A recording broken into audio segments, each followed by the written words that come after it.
মানে ওই মাহফিলে কেউ কান্না ধরে রাখতে পারে যে একটু আগে যে এই মানুষটা সোফায় বসা ছিল, এই মানুষটা এত অল্প সময়ের মধ্যে ইন্তেকাল করে বসলো। আমার নিজের অভিজ্ঞতা আছে, সিলেটের মধ্যে এমন হয়েছে। যে স্টেজে আমি বয়ান করছি, কাজিরবাজার মাদ্রাসার এক সময়ের উস্তাদ ছিলেন, সিনিয়র উস্তাদ আল্লামা প্রিন্সিপাল হাবিবুর রহমান রহমাতুল্লাহ আলাইহি, অন্যতম মানে শক্তি বলা যায়, ডান হাত বলা যায়। আল্লাহর বান্দা মাহফিলে এসে সন্ধ্যা থেকে বসেছিলেন, বারবার বলছিলেন যে উসামা সাহেব আসলে আমার সাথে কথা বলায় দিও, দেখা করায় দিও, আমি তাকে আমার এলাকার জন্য দাওয়াত দিব। পুরো টাইম অপেক্ষায় থেকেছে। আমি খালি স্টেজে এসেছি, কর্তৃপক্ষ বলেছে হুজুর সর্বোচ্চ ঘন্টাখানিক হবে। তিনি হঠাৎ বললেন যে বুকটা খুব ব্যথা করছে, আমি যাই, আজকে মনে আর দেখা করা হবে না উসামা সাহেবের সাথে, আমার সালাম জানাও, আর আগামীতে হয়তো ফোনে কথা হবে। এটা বলে সেই যে উঠেছেন, বাড়িতেও যেতে পারেন নাই, হসপিটালেও যেতে পারেন নাই, কিছু দূর যাওয়ার পর হার্ট অ্যাটাক করে মৃত্যুবরণ করেছে। মানে ওই মাহফিলে কেউ কান্না ধরে রাখতে পারে যে একটু আগে যে এই মানুষটা সোফায় বসা ছিল, এই মানুষটা এত অল্প সময়ের মধ্যে ইন্তেকাল করে বসলো। তো মৃত্যু তো এমনই, আমার মরণ হতে পারে, এখান থেকে আমি আমার বাসায় পৌঁছার আগে হতে পারে, অস্বাভাবিক কিছু না। তো প্রতিটা মুহূর্তে মরার জন্য প্রস্তুত থাকি না কোন যুক্তিতে। আমার এই চেহারা নিয়ে যাতে নবীর সামনে দাঁড়াতে পারি, আমার এই ঈমান নিয়ে যাতে নবীর সামনে দাঁড়াতে পারি, তওবার জন্য এক সেকেন্ড না পেলে নাই, আমি এই অবস্থায় আল্লাহর নবীর সামনে কিয়ামতের দিন যাতে দাঁড়াতে পারি, নবী যাতে আমাকে দেখে চেনে, আমাকে ভালোবাসে, আমার মুখে হাউজে কাউসারের পানি তুলে দেয়, আমার জন্য শাফাআত করে, এতটুকু তো অন্তত আমরা করতে পারি। সে বাদশা বাবরের জামানায় নির্মিত বাবরি মসজিদ, সেটাকে ভেঙে সম্পূর্ণ গায়ের জোরে নামমাত্র একটা বিচারের কপি নিয়ে, তাও যেটা বিচারের কোনো মূলনীতি ফলো করে নাই, এইভাবে একটা কোন রকম রায় নিয়ে আরে তারা মসজিদ ভেঙে সেখানে মন্দির বানালো, স্কুল কলেজে নারীদের বোরকাকে পর্যন্ত নিষিদ্ধ করলো, এমনকি একটা মেয়ে হিজাব পরে এসেছে, তার এই হিজাব খোলার জন্য পর্যন্ত সকলে মিলে কটূক্তি করতে শুরু করলো। আলহামদুলিল্লাহ সুম্মা আলহামদুলিল্লাহ, এই হিন্দুত্ববাদীদের ভেতরে থাকার পরও আল্লাহ আমাদের বোনদের ভেতরে এমন জজবা দিয়েছেন। এতগুলো ছেলের ভেতরে যদি একটা কুমারী মেয়ে পরে, কিশোরী মেয়ে পরে, তার তো এমনি ভয়ে ভেতরটা শুকিয়ে যাওয়ার কথা, কিন্তু আলহামদুলিল্লাহ সুম্মা আলহামদুলিল্লাহ, আর ওদের টিটকারি, ওদের হুমকি ধমকের সামনে আরে নিজের হিজাব তো খোলেই নাই, উল্টো ওরা যখন রামের নামে স্লোগান দিচ্ছিল, কৃষ্ণের নামে স্লোগান দিচ্ছিল, হনুমানের নামে স্লোগান দিচ্ছিল, এগুলো দিয়ে উস্কানের পরিবেশ সৃষ্টি করছিল, আল্লাহর বান্দি মুস্কান তখন আল্লাহর উপর ভরসা করে এত জোরে জোরে, ভিডিও ফুটেজ এখনো পাবেন, এত জোরে জোরে আল্লাহু আকবার আল্লাহু আকবার আল্লাহু আকবার বলতে শুরু করেছিল, জালেমদের ভেতরে কম্পন ধরে গিয়েছে। তাহলে এই যে ধর্মের নামে এই যে আকাশগুলো করছে, ওদেরকে জঙ্গি বলা হবে না? জঙ্গি কি খালি মুসলমানের বাপদাদা সম্পত্তি নাকি রে? বাংলাদেশের মধ্যে আমার দৃষ্টি বলে, আমার বিবেক বলে, আপনারা আমার সঙ্গে একমত না দ্বিমত বলে দিই, আমি মনে করি বাংলার জমির নাস্তিকদের চাইতে বড় কোন উস্কানিদাতা নাই। ওদের গোটা জীবনটাই কাটে উস্কানি দিতে দিতে। ফেসবুকে একটা পোস্ট দিলে উস্কানি, শাহবাগে গিয়ে একটা বক্তৃতা করলে উস্কানি, টেলিভিশনে গিয়ে টক শোতে বসলে উস্কানি, আরে উস্কানি আর উস্কানি আর উস্কানি, গায়ে পড়ে রাখতে চায়, ওদের নামকে মুখে আনতে চায়। আরে আমরা তো মনে করি ওদের নামটাও তো কলঙ্কিত, ওদের নাম মুখে আনলে আমাদের মুখটাও পচে যায়, এই মাইকে উচ্চারণ করলে মাইকটার জন্য এটা লজ্জাস্কর বিষয় হয়ে যায়। কিন্তু এগুলো এত পরিমাণ জ্বালাতন করতে থাকে, এমনকি আমাদের গালি দিতে, আমাদের গালি দিলে এগুলো 2 পয়সা আমরা দাম দেই না, আলহামদুলিল্লাহ চামড়া এতটুকু শক্ত আছে, কিন্তু গালি দিতে দিতে নবীরে পর্যন্ত গালি দেয়, গালি দিতে দিতে আল্লাহরে পর্যন্ত গালি দেয়। এমনকি যে গত মাসের 5 আগস্ট 36 জুলাই যেটারে বলে, এদিন নতুন ভাবে দেশ স্বাধীন হওয়ার পর পর্যন্ত, আমি নাম নিয়ে বলতে পারবো, তবে নাম বলতে চাই নাই, পাপিষ্ঠগুলোর স্পষ্ট ভাবে লিখেছে যে আসলেই বাংলাদেশ স্বাধীন হয়েছে কিনা বোঝার জন্য একটা আলামত আছে। কি আলামত? যদি দেখো এখন স্বাধীন বাংলাদেশে স্বাধীনভাবে মোহাম্মদকে গালি দেওয়া যাচ্ছে, তাহলে বুঝবো বাংলাদেশ স্বাধীন হয়েছে। আর যদি দেখো না এখনো স্বাধীনভাবে গালি দেওয়া যায় না, মুসলমান তেরে আসে, মুসলমান বিক্ষুব্ধ হয়ে ওঠে, তাহলে বুঝবা এখনো বাংলাদেশ স্বাধীন হয় নাই। আরে এই মূলনীতি তোর মাথায় কে এসে ঢেলে দিয়েছে? বেশি বেশি গরুর মুখ খেলে আর বেশি বেশি গরুর গোবর খেলে মস্তিষ্কের অবস্থা এমনই হবে। আরে তোর মায়ের যদি কেউ গালি দিতে চায় আর সেটাকে স্বাধীনতার আলামত হিসাবে ঘোষণা করতে চায়, তুই তো তার সঙ্গে একমত হবি না। তোর কাছে তোর মায়ের যেমন দাম আছে, আল্লাহর কসম মুমিনদের কাছে নবীজির দাম এর চাইতে 1000 গুণ, লক্ষ গুণ, কোটি গুণ বেশি আছে। মুসলমান নবীজির জন্য নিজের জান পর্যন্ত কোরবান করতে পারে হাসি মুখে, হাসি মুখে। কোন আফসোস ছাড়া। আল্লাহ নবীর জামানা ছোট্ট একটা ঘটনা শুনুন। এটা সারিমুল মাসলুল আলা শাতিমির রাসূল ইমাম ইবনে তাইমিয়ার কিতাব, বা সাইফুল মাসলুল আলা মান সাব্বার রাসূল ইমাম তাকিউদ্দিন সুবকির কিতাব, এখানে পাবেন বিস্তারিত ভাবে। আল্লাহ নবীর জামানায় এক সাহাবী ছিলেন, চোখে দেখতেন না, অন্ধ। তার সেবা শুশ্রূষা করতেন একটা দাসী, কেনা দাসী। তো এটা তো আপনারা ভালো করেই বোঝেন, কেউ যদি অন্ধ হয় নিজের কাজ করার জন্য আরেকজনের উপর মুখাপেক্ষী থাকে, নিজের কাজ নিজে করতে পারেন। তো সেই দাসী তার সব কাজ করে দিত, তিনিও সেই দাসীকে মন প্রাণ দিয়ে ভালোবাসতেন। সেই দাসীকে আল্লাহ একটা যোগ্যতা দিয়েছিলেন, খুব ভালো কবিতা লিখতে পারে, কবি ছিল। কিন্তু সে তার এই যোগ্যতা ভালো লাইনে কাজে না লাগিয়ে খারাপ লাইনে কাজে লাগাল। আল্লাহ যেমন তসলিমা নাসরিন যোগ্যতা দিয়েছিলেন, যোগ্যতা তো দিয়েছিলেন, অস্বীকারের সুযোগ নাই, চাইলে ভালো লাইনে কাজে লাগাতে পারতো, উম্মত তাকে জামানা রাবেয়া বসরি বলে স্মরণ করত। কিন্তু ভালো লাইনে কাজে না লাগিয়ে শয়তানের লাইনে কাজে লাগালো, এমনকি বুড়ি হয়েছে, বুড়ি এখন অন্তত মানুষ, ঠ্যাঙেও নাকি এমন সমস্যা হয়েছে, অনেকদিন পথ চলতে পারে নাই, এখন অন্তত তোর বিবেকটার মধ্যে একটু বুদ্ধি আসুক। আর এখন বয়স হয়েছে, এখন আর ক্লায়েন্টও পাওয়া যাওয়ার কথা না, এখন খালি আফসোস করে পুরুষ ভালো না, আরে পুরুষদের দিয়ে কিচ্ছু হবে না। হয় এমনই, পুরুষরা যতদিন পয়সা পাতি দেয় আর বিছানা কাঁপায় ততদিন পুরুষ ভালো, আর বয়স হয়ে গেলে পুরুষ যখন পেছনে লাইন মারে না তখন আর পুরুষ ভালো না। তো ঠিক আছে, মানলাম পুরুষ ভালো না, তুই তো ভালো। এই বয়সে এসে অন্তত ভণ্ডামি ছাড়, শয়তানি ছাড়। নানির বয়সে মানুষরা গালি দিতে ছেলেদেরও খারাপ লাগে, কি লাগে না? লাগে না? বয়স্ক মানুষ নিয়ে ভাই কার কথা বলতে মনে চায়? এই যে এক পলাতক নেত্রী পালিয়ে গেল, বয়সে তো আপনাদের অনেকের দাদির সঙ্গে, আরে তারে তো আপনারা শ্রদ্ধার সঙ্গে স্মরণ করার কথা, এবং করতেও বটে, করতেও বটে। লেকিন কেউ যদি নিজের ইজ্জত নিজেই নষ্ট করে, কার কি বা করার থাকে? ওই যে ফ্রান্সের এক প্রেসিডেন্ট এসেছিল বাংলাদেশে, যাওয়ার সময় দাদির বয়সী মানুষটারে ফ্লাইং কিস দিয়ে গিয়েছে, গোটা জাতি কষ্ট পেয়েছে। আরে করে কি, করে কি, কার সাথে কি করে? একটা ন্যূনতম মানবতাবোধ বা বিবেক বলতে তো কিছু থাকার কথা। তো বলছিলাম, সেই দাসীরে আল্লাহ কাব্য প্রতিভা দিয়েছেন, চাইলে ভালো লাইনে কাজে লাগাতে পারতো। আমরা তাহলে এই যুগে এসেও তার নাম যখন বলতাম না, সঙ্গে বলতাম রাদিয়াল্লাহু আনহা। এই দোয়ার জন্য জিলাপি খাওয়ানো লাগতো না, এই দোয়ার জন্য পয়সা দেওয়া লাগতো না, নাম বলতে দেরি, দোয়া করতে দেরি হতো না। আরে জিলাপি সব জায়গায় লাগে না, জিলাপি লাগে ধান্দার জায়গায়, মহব্বতের জায়গায় লাগে। এই যে মাহফিলে এসেছেন আপনারা, হাজার জনতা, দাঁড়িয়েও আছেন কত শত মানুষ, আপনাদেরকে আমরা জিলাপি দিয়ে এনেছি? যাওয়ার সময় জিলাপি হাতে ধরিয়ে দেব? দেই নাই। তারপরে প্রচন্ড গরমের ভেতর আপনারা কষ্ট করে আছেন। লেকিন একটা কথা বলি, হয়তো কেউ কেউ কষ্ট পাবেন আর কি। মসজিদের মধ্যে মনে করেন জুমার পর এলান হলো মিলাদ আছে, সবাই বসবেন, বসলেন, দোয়া দুরুদ হলো, সব শেষে বলা হলো যে ঠিক আছে সবাই বাড়ি চলে যান। এখন একবার ডাইনে তাকায়, একবার বামে তাকায়, কি রে ঠোঙ্গা নাই, আজকে কোনো তবারক নাই, কলাপথেও আজকে কিছু দিবে না। আরে পেরেশানির বিষয়, ও বুঝলাম আজকে সেকা দিয়েছে আমাদেরকে, যাক এক সপ্তাহ সবর করলাম। মনে করেন এক সপ্তাহ গেল, দ্বিতীয় সপ্তাহে আবার হুজুর বললেন বসেন, মিলাদ আছে, আশা নিয়ে বসলো। আরে সব সপ্তাহে কি আর ধোকাবাজি করবে? কিন্তু দেখা গেল এই সপ্তাহেও দাঁড়ায়া কিয়ামও করালো, মিলাদও পড়ালো, দুরুদও পড়ালো, সব করালো। এমনকি যাওয়ার সময় এ সপ্তাহেও খালি হাতে বিদায় করে দিল। 3 নম্বর সপ্তাহে মনে করেন রাখালের গল্পের মতো, 3 নম্বর সপ্তাহে মনে করেন অনেকে বসলো, বসার পর দেখলো না এই সপ্তাহে কোনো তবারক নাই, জিলাপিও নাই, দামি রসমালাইয়ের তো প্রশ্নই আসে না, অথবা ছানা মিষ্টি, ছানামুখী এগুলো তো কল্পনাও করা যায় না, কম দামি জিলাপি আমৃত্যু এগুলোও নাই। 3 নম্বর সপ্তাহ গেল, এরপর 4 নম্বর সপ্তাহে হুজুর যত সুন্দর করে বসতে বলুক, সবাই বসবে, তাই না? বসবে, বলবে হুজুর তোর দোয়া নিয়ে তুই থাক, আমাদের এত টাইম নেই, আমাদের বহুত কাম আছে, বহুত ব্যস্ততা আছে।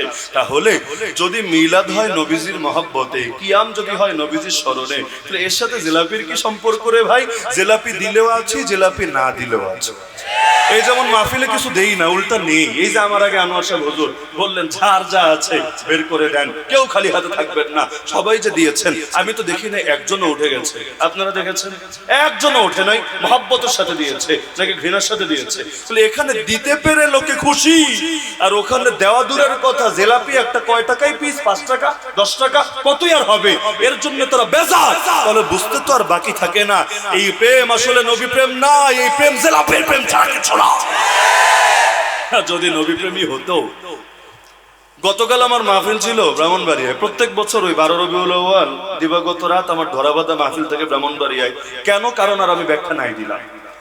গত বছর সেখানে বড় এক বেদাতি বক্তা, নাম আমি বলতে চাচ্ছি না, এগুলোর নাম মুখে আনা ঠিক না, গত বছর হুমকি দিয়েছিল যে এবছর ব্রাহ্মণবাড়িয়া সদরে জশ্ন জুলুস করেই ছাড়বো ইনশাআল্লাহ, কেউ আমাদেরকে ঠেকাতে পারবে না।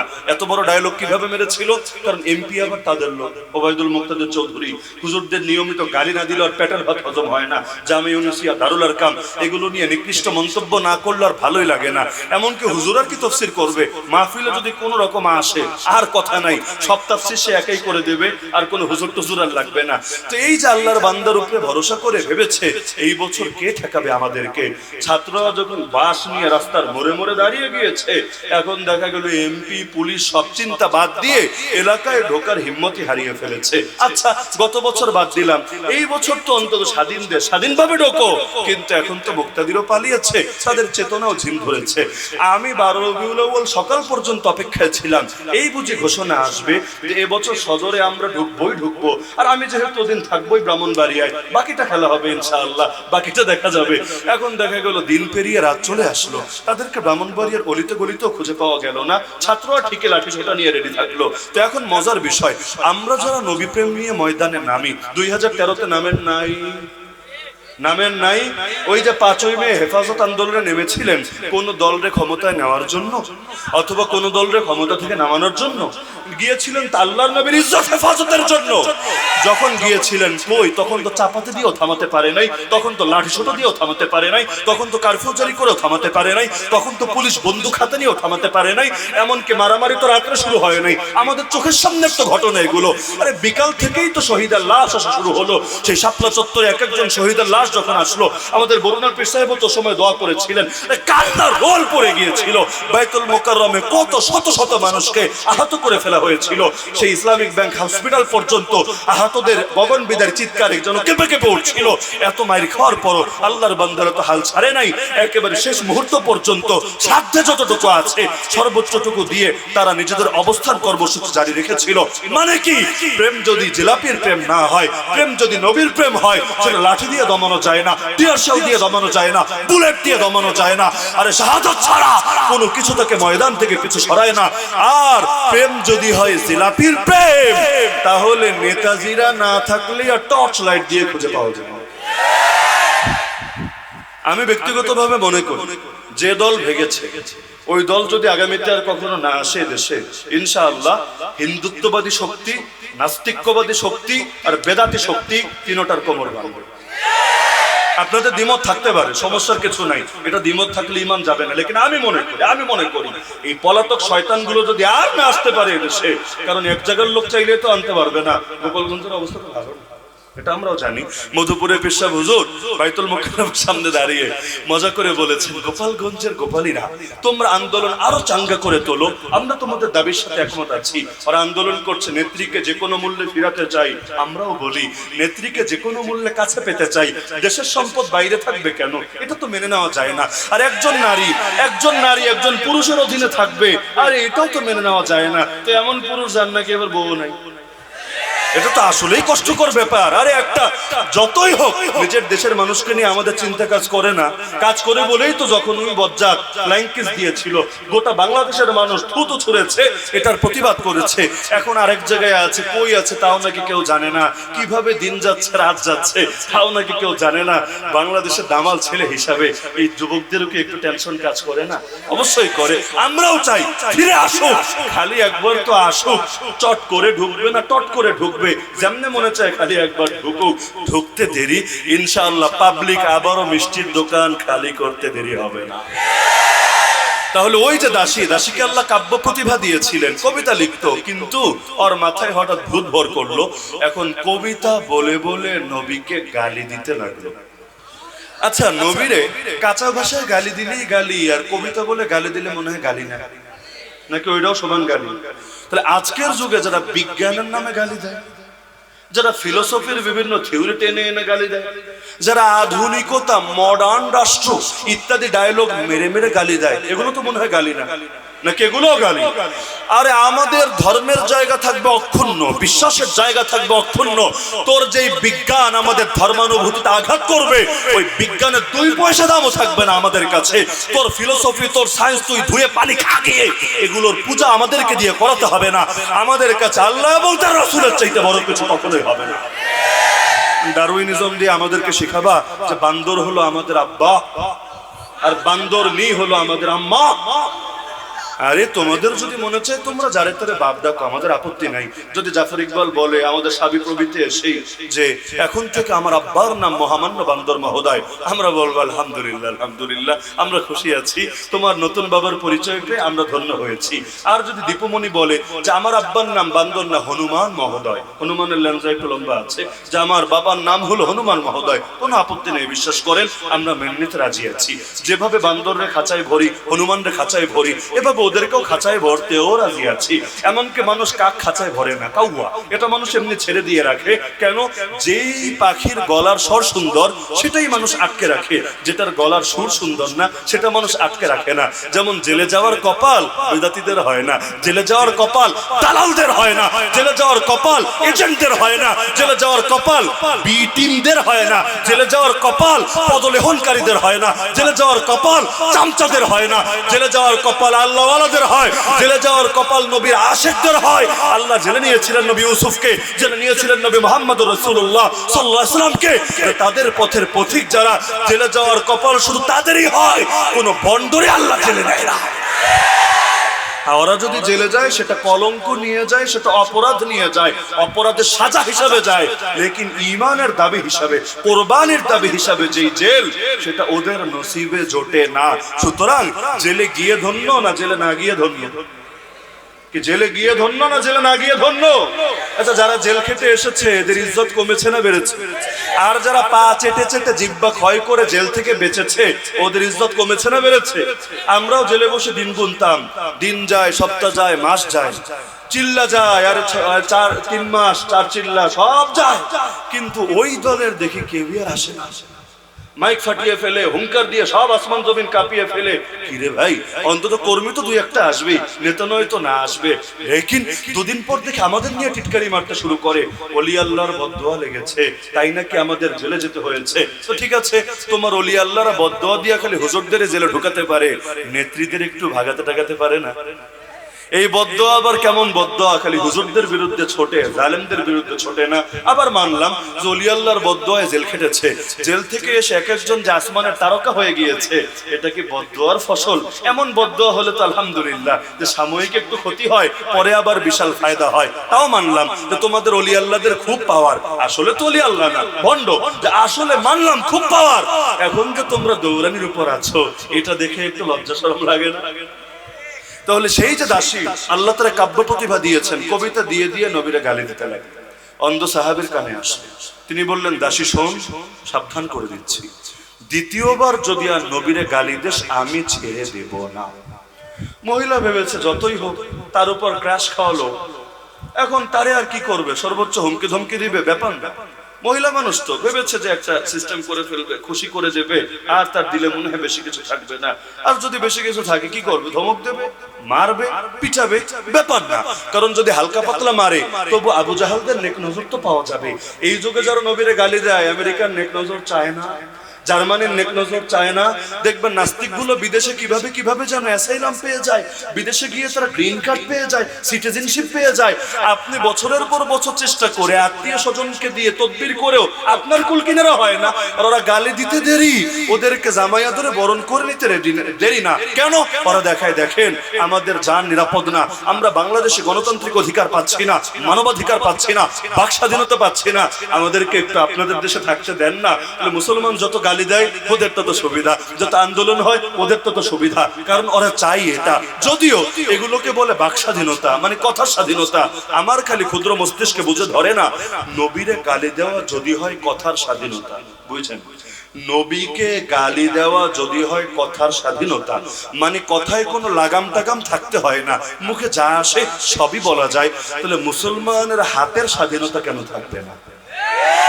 নাস্তিকের মুখের স্বাধীনতার যদি দাবি হয় আল্লাহ নবীকে গালি দেওয়া, আমাদের এই তাওহীদবাদী নব প্রজন্মই জওয়ানদের হাতের স্বাধীনতা কেন হবে না? এই জালেমদেরকে জাহান্নামের চৌরাস্তায় পৌঁছে দাও।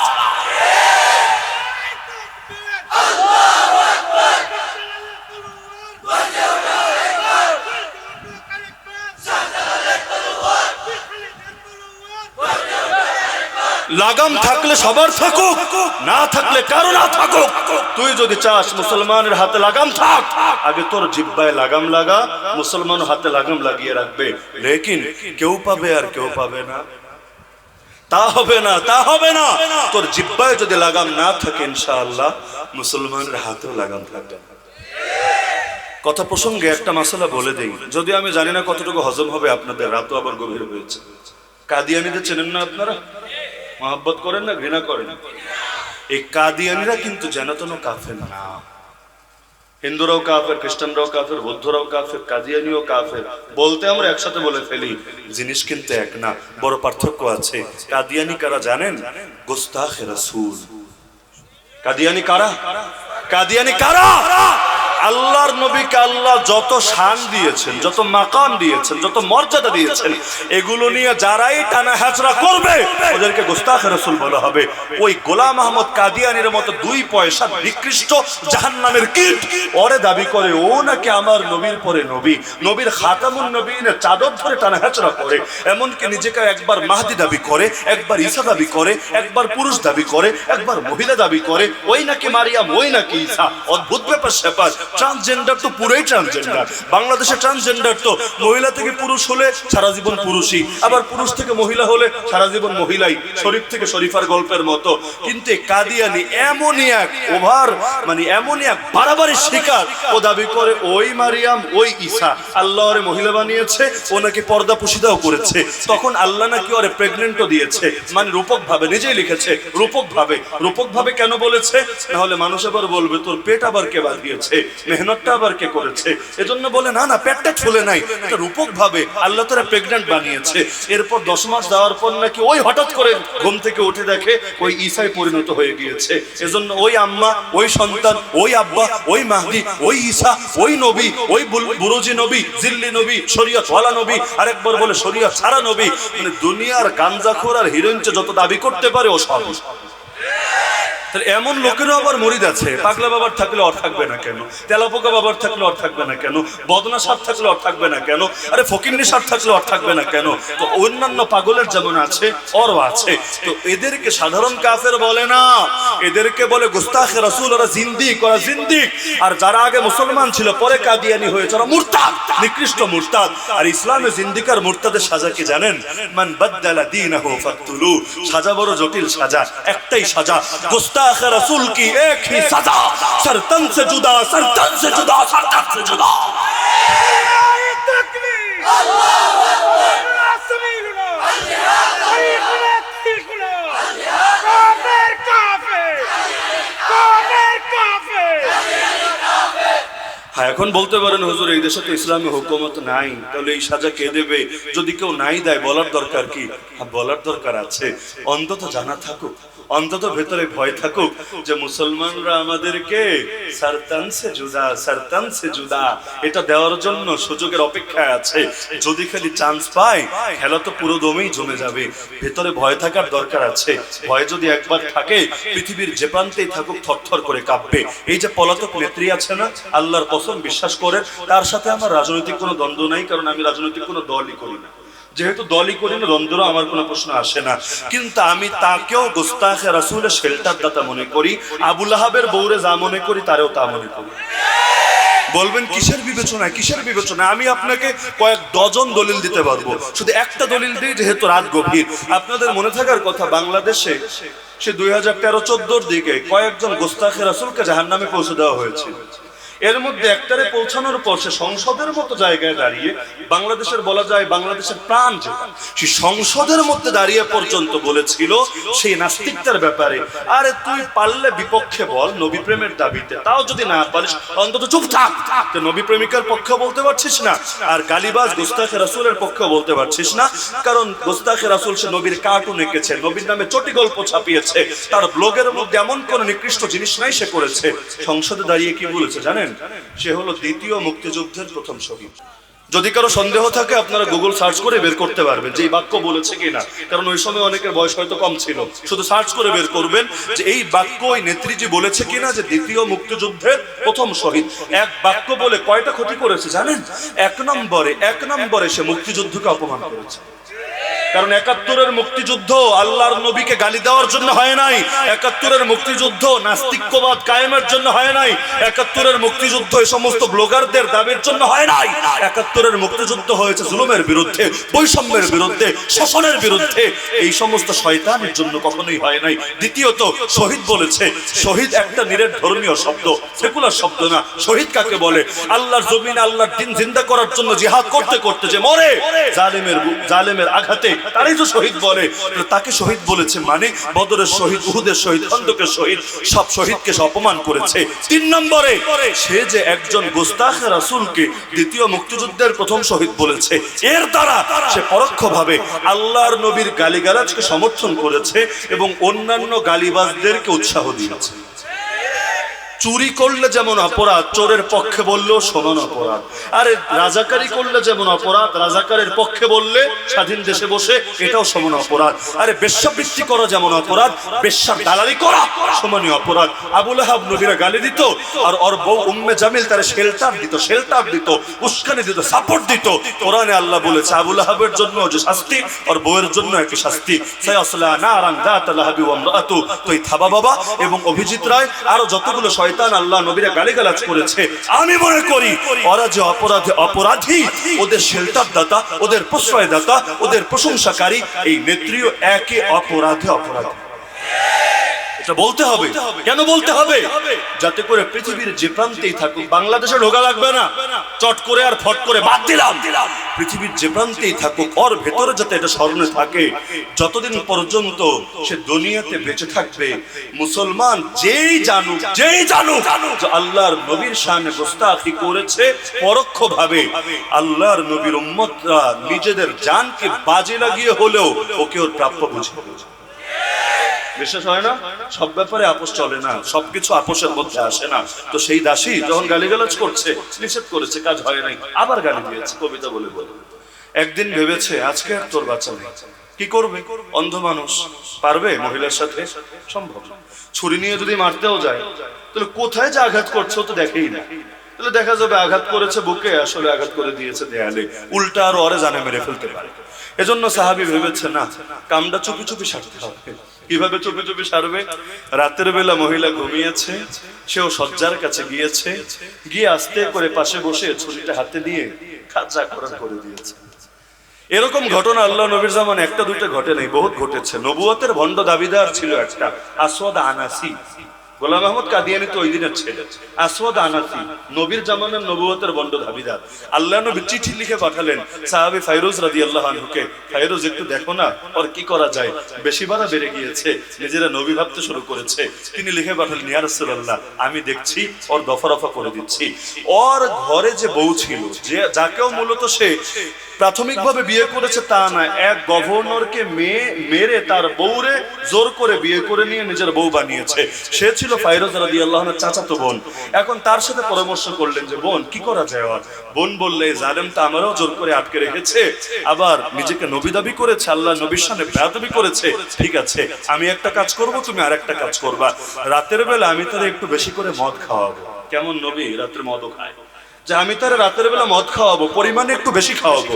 যখন পুরো মাতাল হবে আমি নির্দিষ্ট একটা আওয়াজ করব, তুমি এটা শুনে তুমি চলে আসবা ঘরের ভেতরে। বাস্তবে এমন করলো। রাতে প্রেমের তালে তালে তারে মদ খাওয়ালো, ভেবেছে মদ খেয়ে এখন মহারাজা হয়ে যাবে, সর্বোচ্চ শক্তি প্রদর্শন করে ছাড়বে, ইত্যাদি ইত্যাদি। মদ এত খাওয়া খেয়েছে, মাতাল হয়ে ঘুমিয়ে গেছে। ওদিকে ইশারা দিয়েছে ফাইরুজ রাদিয়াল্লাহু আনহুকে, তিনিও দেয়াল বেয়ে ঘরের ভেতরে ঢুকে পড়েছে। এখন চাচাতো বোন তো, সে তো আর বাধা দেবে না, সেই তো তাকে ডেকে এনেছে। এখন গিয়ে আসওয়াদ আনাসি নবুয়তের ভণ্ড দাবিদার এই জালেমকে পৃথিবী থেকে বিদায় করেছে। তো গলা যখন কেটে ফেলছিল, গরুর গলা কাটলে দেখেছেন না আপনার এক ধরনের আওয়াজ বের হয় না, মুখের আওয়াজ না, ওই ভেতর থেকে কেমন জানি গঙ্গানির একটা আওয়াজ বের হয়, এরকম আওয়াজ বের হচ্ছিল। তো গার্ড যারা ছিল, গার্ড বুঝলেন তো, পাহারাদাররা তারা ছুটে আসলো। আরে কি হয়েছে, কি হয়েছে, গঙ্গানির আওয়াজ কেন? মজা লাগে আমার, যেই কয়েকবার এই ঘটনাটা পড়ি, মানে হাসতে হাসতে লুটুপুটি খাওয়ার মতো অবস্থা হয়।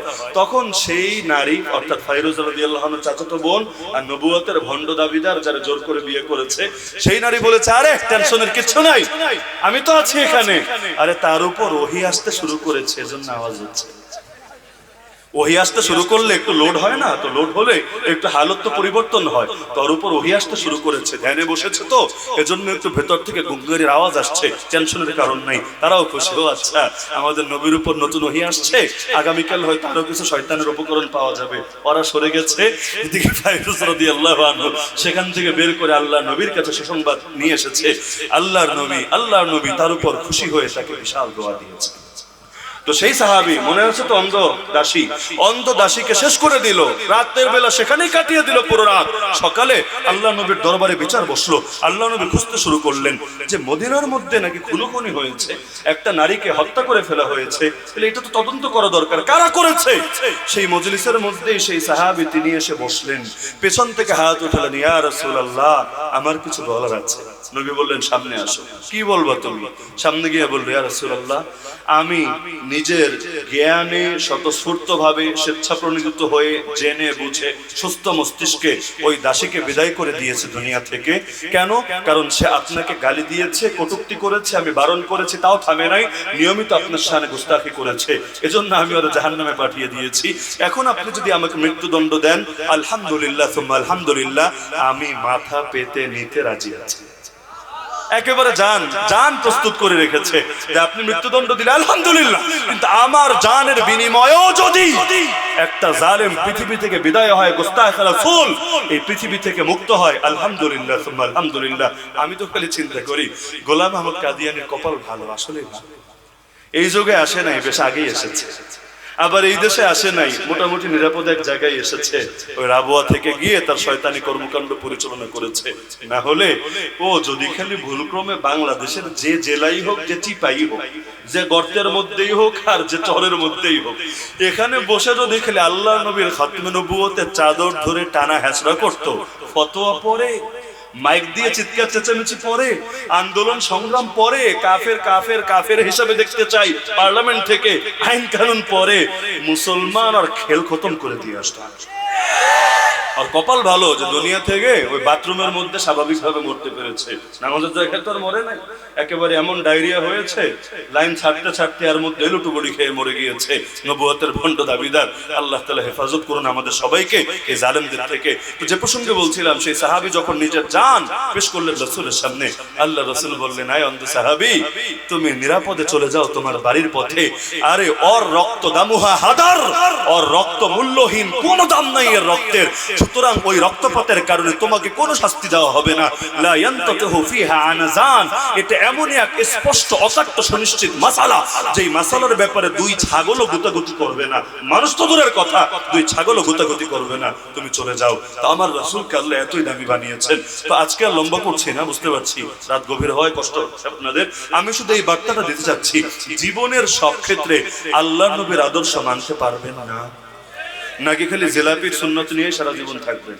এগুলো তো সুন্নতই না, লোকে বলে আর কি, মিষ্টি খাওয়া নাকি সুন্নত, তো পেটে পাথর বাঁধে।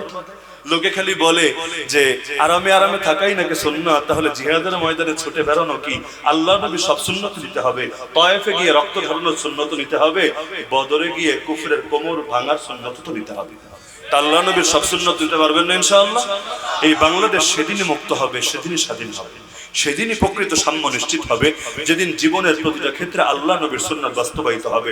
রাজনীতিও নবীর সুন্নাতের অনুসারে, অর্থনীতিও আল্লাহ নবীর সুন্নাত অনুসারে, বিচার আচারও আল্লাহ নবীর সুন্নাত অনুসারে, সংসদ আল্লাহ নবীর সুন্নাত অনুসারে, এমনকি ব্যক্তি জীবন, পরিবার, সমাজ, রাষ্ট্র, সভ্যতা, সংস্কৃতি, আইন কানুন, শিক্ষা দীক্ষা সবকিছু যতদিন আল্লাহ নবীর সুন্নাত অনুসারে না হবে, ততদিন পর্যন্ত কিছুতেই শান্তি আসবে না, মুক্তি আসবে না। জীবনের সব ক্ষেত্রে আল্লাহ নবীর সুন্নাত বাস্তবায়ন করতে পারবেন না ইনশাআল্লাহ। শুরু করেন নিজের থেকে, যাদের দাড়ি নাই দাড়ি রেখে দেন আল্লাহর রাস্তায়। অনেকে আছেন না, এখনো বাবু রয়ে গেছেন, বেবি, এখনো ছোট বাচ্চা, অথবা নিজেদের চেহারাকে নারীদের চেহারার মতো কিউট বানিয়ে রেখেছেন, এভাবেই দেখতে নাকি ভালো লাগে। পুরুষের সৌন্দর্যের প্রতীক দাড়ি। আল্লাহর নবীর চাইতে বড় সুন্দর দুনিয়াতে কেউ ছিল না, কেউ হবেও না। আল্লাহ নবীর চেহারায় যদি দাড়ি থাকতে পারে, তাহলে আমার সৌন্দর্যের জন্য দাড়ি কাটা লাগবে না। কি দাড়িতে সৌন্দর্য আছে নাকি নাই?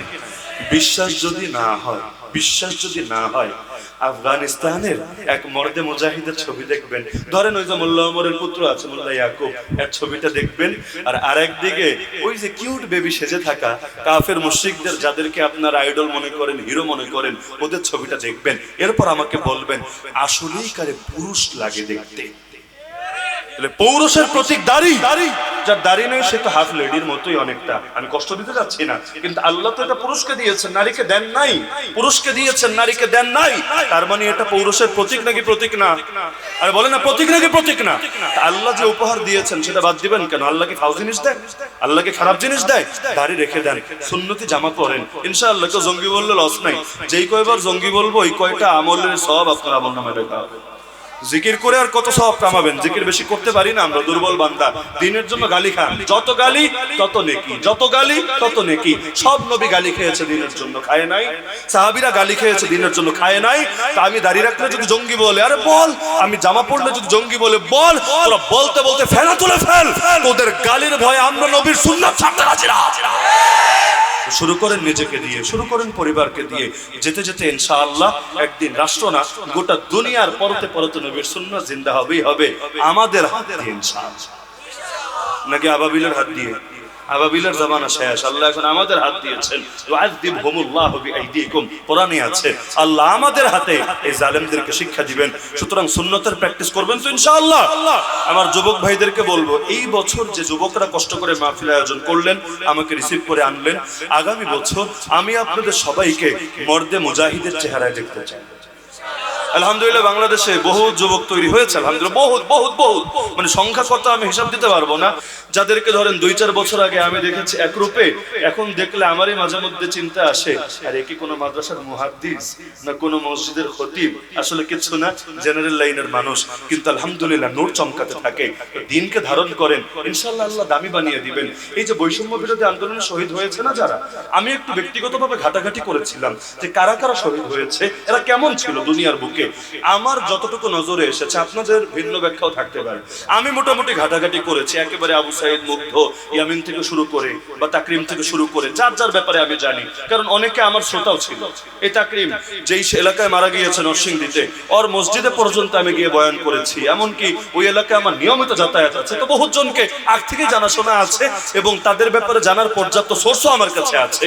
প্রায় অধিকাংশের বা আমি যদি বলি প্রায় সবার ব্যাপারে কমন এই তথ্যটা আমি পেয়েছি যে অধিকাংশই আলহামদুলিল্লাহ সুম্মা আলহামদুলিল্লাহ যতদিন দুনিয়াতে ছিল তাদের জীবন ওই শয়তানদের জীবনের মতো ছিল না, পাপিষ্ঠদের জীবনের মতো ছিল না। এই যে আবু সাইদের ফেসবুক আইডিতেই ঢোকেন, আরো যাদের যাদের ফেসবুক পাবেন আইডিগুলো চেক দেন, কয়েক বছরের পোস্ট দেখেন, দেখবেন অশ্লীলতার নামগন্ধ পাবেন না, আবার বিভিন্ন খারাপ দৃশ্য, খারাপ গান বাজনা এগুলো পাবেন না। বরঞ্চ দেখবেন বিভিন্ন সময় হিন্দুত্ববাদের বিরুদ্ধে তাদের ক্ষোভ জেগেছে, বিভিন্ন সময় দিন কায়েমের পক্ষে তারা কাজ করেছে, এমনকি দিন কায়েমের কোনো কাফেরাও তারা শরীক থেকেছে। সেগুলো তো গর্বের বিষয়। এখান থেকে আমার দিলে এটা ভালো মতো বুঝে এসেছে। আগে তো দলিলের আলোকে জানতামই, এবার বাস্তবতার আলোকে বুঝলাম যে শাহাদাত সবার নসিবে জোটে না, আরে যারা পবিত্র আল্লাহ তাদেরকেই কবুল করেন পবিত্র কাজের জন্য। আল্লাহ যারে তারে শহীদ বানায় না রে ভাই, শহীদ হতেও কপাল লাগে, কারণ রক্তের প্রথম ফোঁটা মাটিতে গড়িয়ে পড়ার আগে সব পাপ মাফ হয়ে যায় আর রব্বুল আলামিন জান্নাতে নিয়ে রূপটা ঢুকিয়ে দেয়। সুতরাং আসেন না আমরাও পবিত্র হয়ে যাই, সর্বদা প্রস্তুত থাকে মৃত্যুর জন্য। এই মুহূর্তে যদি মরি, এই মুহূর্তে মরতে পারি না, মরতে পারি না। আচ্ছা আমি যে বয়ান করছি আমি মরতে পারি না? আমার নিজের অভিজ্ঞতা আছে, সিলেটের মধ্যে এমন হয়েছে, জিএসটি যে আমি বয়ান করছি, কাজিরবাজার মাদ্রাসার এক সময়ের উস্তাদ ছিলেন, সিনিয়র উস্তাদ আল্লামা প্রিন্সিপাল হাবিবুর রহমান রহমাতুল্লাহ আলাইহি, অন্যতম মানে শক্তি বলা যায়, ডানহাত বলা যায়। আল্লাহর বান্দা মাহফিলে এসে সন্ধ্যা থেকে বসেছিলেন, বারবার বলছিলেন যে উসামা সাহেব আসলে আমার সাথে কথা বলায় দিও, দেখা করায় দিও, আমি তাকে আমার এলাকার জন্য দাওয়াত দিব। পুরো টাইম অপেক্ষায় থেকেছে, আমি খালি স্টেজে এসেছি, কর্তৃপক্ষ বলেছে হুজুর সর্বোচ্চ ঘন্টাখানিক হবে। তিনি হঠাৎ বললেন যে বুকটা খুব ব্যথা করছে, আমি যাই, আজকে মনে আর দেখা করা হবে না, উসামা সাহেবের সাথে আমার সালাম জানাও, আর আগামীতে হয়তো ফোনে কথা হবে। এটা বলে সেই যে উঠেছেন, বাড়িতেও যেতে পারেন নাই, হসপিটালেও যেতে পারেন নাই, কিছু দূর যাওয়ার পর হার্ট অ্যাটাক করে মৃত্যুবরণ করেছে। মানে ওই মাহফিলে কেউ কান্না ধরে রাখতে পারে না যে একটু আগে যে এই মানুষটা সোফায় বসা ছিল, এই মানুষটা এত অল্প সময়ের মধ্যে ইন্তেকাল করে বসলো। তো মৃত্যু তো এমনই, আমার মরণ হতে পারে, এখান থেকে আমি আমার বাসায় পৌঁছার আগে হতে পারে, অস্বাভাবিক কিছু না। তো প্রতিটা মুহূর্তে মরার জন্য প্রস্তুত থাকি না কোন যুক্তিতে? আমার এই চেহারা নিয়ে যাতে নবীর সামনে দাঁড়াতে পারি, আমার এই ঈমান নিয়ে যাতে নবীর সামনে দাঁড়াতে পারি, তওবার জন্য এক সেকেন্ড না পেলে নাই, আমি এই অবস্থায় আল্লাহ নবীর সামনে কিয়ামতের দিন যাতে দাঁড়াতে পারি, নবী যাতে আমাকে দেখে চেনে, আমাকে ভালোবাসে, আমার মুখে হাউজে কাউসারের পানি তুলে দেয়, আমার জন্য শাফাআত করে, এতটুকু তো অন্তত আমরা করতে পারি। কি যুবকরা পারবেন না? নাকি বুড়া হওয়ার জন্য বাকি রাখবেন সব? বুড়া হবেন কিনা গ্যারান্টি আছে? গ্যারান্টি আছে। সুতরাং আল্লাহর রাস্তায় হারায় যায় না। নারী মাদকের পেছনে ছোট ছোট জীবনকে বরবাদ করেন না। কাফের মুশরিকদের তরিকার পেছনে এত ছুটেন না। নবীর মহব্বত দিলে স্থান দেন। ওই হলিউড বলিউড আর খেলাধুলা দেখা নিজেদেরকে অন্য রঙিন বানাবেন না। পারবেন তো ইনশাআল্লাহ? আল্লাহ সবাইকে তৌফিক দান করুন। এই ওয়াইসখালী উত্তরপাড়া মসজিদের যত প্রয়োজন আছে গায়বী খাজানা থেকে পূরণ করুন। সবাই দুরূদ শরীফ পাঠ করুন। এই মসজিদের জন্য আপনারা নিয়মিত সহযোগিতা চালাবেন। শুধু একদিন মাহফিলে দিয়ে শেষ না, যতদিন পর্যন্ত মসজিদ তৈরি না হয়। মাসালা হলো, এলাকার সবচাইতে সুন্দর যে ঘর আছে না, মসজিদ অন্তত এই লেভেলে থাকা উচিত, এর চাইতে নিচে না। সুতরাং মসজিদের দিকে খেয়াল রাখবেন, নিজের ঘরের চাইতে বেশি আপন মনে করবেন। এরা ভয় পাচ্ছে যে আবার মনে হয় টাকা চাইবে হুজুর, বিশেষ হয় না, ভয় পাচ্ছে যে হুজুর আবার টাকা চাইবে। ডরায়েন না, আমি টাকা এটা চাইও না, এটা আমার তবিয়তও ধরে না, কিন্তু এই কথা আমি বলে গেলাম, আল্লাহর ঘরের খেদমত করবেন তো ইনশাআল্লাহ। আলহামদুলিল্লাহ রাব্বিল আলামিন والصلاه والسلام على سيد المرسلين وعلى اله واصحابه اجمعين يا رب العالمين يا ارحم الراحمين يا احكم الحاكمين يا الله আপনি আমাদের আজকের এই মাহফিলকে কবুল করে নেন। আল্লাহ আপনি আমাদের জিন্দেগীর সমস্ত গুনাহগুলোকে maaf করে দেন। আয় আল্লাহ, জেনে না জেনে, বুঝে না বুঝে, প্রকাশ্যে অপ্রকাশ্যে, সগীরা কবিরা যত গুনাহ করেছি আপনার কাছে দুটো হাত তুলে ক্ষমা ভিক্ষা চাচ্ছি। মেহেরবানি করে জিন্দেগীর সমস্ত গুনাহগুলোকে maaf করে দেন। আয় আল্লাহ, জানি না দ্বিতীয়বার আবার তওবা করার সুযোগ পাবো কিনা। আয় আল্লাহ, যেদিন জন্মেছিলাম যেমন নিষ্পাপ ছিলাম, এই মাহফিল থেকে তেমন নিষ্পাপ হয়ে ঘরে ফেরার তৌফিক দান করেন। আয় আল্লাহ, আমাদের বাবা মা, আপনজন, আত্মীয় স্বজন যারা দুনিয়া থেকে চলে গিয়েছেন, কবরে শায়িত আছেন, প্রত্যেকের কবরে আযাব চিরস্থায়ীভাবে maaf করেন। প্রত্যেকের কবরকে জান্নাতুল ফেরদাউসের বাগানে পরিণত করেন। আয় আল্লাহ, আমাদের যে মুরব্বিরা এখনো জীবিত আছেন তাদেরকে নেক হায়াত দান করেন। আমাদের মধ্যে যারা অসুস্থ সবাইকে শিফায়ে কামিল আজিল নসিব করেন। যারা ঋণগ্রস্ত সবাইকে ঋণ পরিশোধের তৌফিক দান করেন। সকলের হালাল রুজি রোজগারে বরকত দান করেন।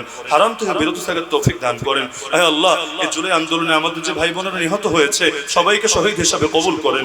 আয় আল্লাহ, এখনো কয়েক হাজার মানুষ হসপিটালের বেডে আহত হয়ে কাতরাচ্ছে। আয় আল্লাহ, তাদেরকে আপনি দ্রুত আরোগ্য নসিব করেন।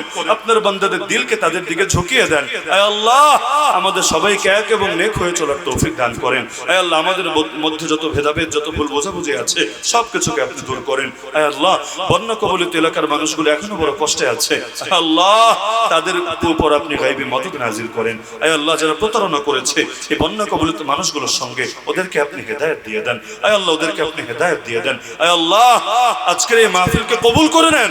আয় আল্লাহ, যারা মাহফিলের পেছনে দান সদকা করেছে, অর্থ ব্যয় করেছে, মসজিদের জন্য টাকা পয়সা দিয়েছে বা দেওয়ার নিয়ত করেছে, আয় আল্লাহ, প্রত্যেকের এই খিদমতগুলোকে কবুল করে নেন। এই খিদমতগুলোকে আখিরাতের নাজাতের জরিয়া বানিয়ে দেন।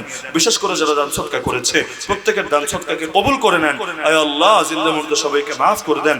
আসমানি জমিনি সমস্ত বালা মুসিবত থেকে হেফাজত ফরমান। আয় আল্লাহ, এমনি ঈমানের দুর্বল নরবরে অবস্থা, আয় আল্লাহ, ঈমানটা যাতে হাতছাড়া না হয়ে যায়, আয় আল্লাহ, ঈমান নিয়ে যাতে মরতে পারি, শেষ নিঃশ্বাস ত্যাগ করতে পারি, সেই তৌফিক আমাদের সবাইকে দান করেন। আয় আল্লাহ, আমি পাপীকে শহীদি মৃত্যু দান করেন। আমার সাথে যারা আমিন বলে সবাইকে শহীদি মৃত্যু দান করেন। রক্তের শেষ বিন্দুটুকু জমিনে ঢেলে আপনার জমিনে আপনার দিনকে যাতে জিন্দা করে যেতে পারি সেই তৌফিক দান করেন। আয় আল্লাহ, আমাদের যুবক ভাইদেরকে বিশেষভাবে কবুল করেন। তাদেরকে জামানের ওমর, জামানের হামজা, জামানের খালেদ বানিয়ে দেন। আয় আল্লাহ, তাদের চেহারায় সুন্নাত, লিবাসে সুন্নাত, জিন্দেগিতে সুন্নাত, পরিবারে সুন্নাত, এমনকি সুন্নাত কায়েমের সৈনিক হিসেবে কবুল করে নেন। আয় আল্লাহ, মসজিদের অনেক কাজ এখন বাকি আছে। আয় আল্লাহ, আপনার ঘরের জন্য তো আপনি যথেষ্ট। আয় আল্লাহ, এই মসজিদের অবশিষ্ট কাজ দ্রুততম সময়ে সম্পূর্ণ করে তৌফিক দিয়ে দেন। আপনার নেককার বান্দাদের দিলকে এই মসজিদের খেদমতে লাগানোর তৌফিক দান করেন। আয় আল্লাহ, আমাদের সবাইকে আপনি কবুল করেন। আগামীতে আরো বৃহৎ পরিসরে, আরো সুন্দরভাবে এই কোরআনের মাহফিল আয়োজন সম্পূর্ণ করার তৌফিক দান করেন। রব্বানা তাকাব্বাল মিন্না ইন্নাকা আনতাস সামিউল আলিম। আয় আল্লাহ, এই গরমের মধ্যে, প্রচন্ড গরমে আপনার বান্দার দীর্ঘ রাত পর্যন্ত একমাত্র আপনার মহব্বতে পড়ে আছে। এখানে উপস্থিত প্রত্যেকটা বান্দার নাম জান্নাতুল ফেরদাউসের লিস্টে লিখে যান। আয় আল্লাহ, একজনের নামও বাদ দিয়েন না, একজনও যাতে এই পুলসিরাত থেকে কেটে কেটে জাহান্নামে পড়ে না যায় সেই তৌফিক দান করেন। আয় আল্লাহ, এখানে যেভাবে একত্রিত হলাম পুনরায় আরো স্বেচ্ছায় একত্রিত হওয়ার তৌফিক দান করেন। ওয়া সাল্লাল্লাহু তাআলা আলা খাইরি খালকিহি সাইয়্যিদিনা মাওলানা মুহাম্মাদ ওয়া আলা আহলি বাইতিহি ওয়া আসহাবিহি আজমাইন ওয়ারহামনা মাআহুম বিরহমাতিকা ইয়া আরহামার রাহিমিন।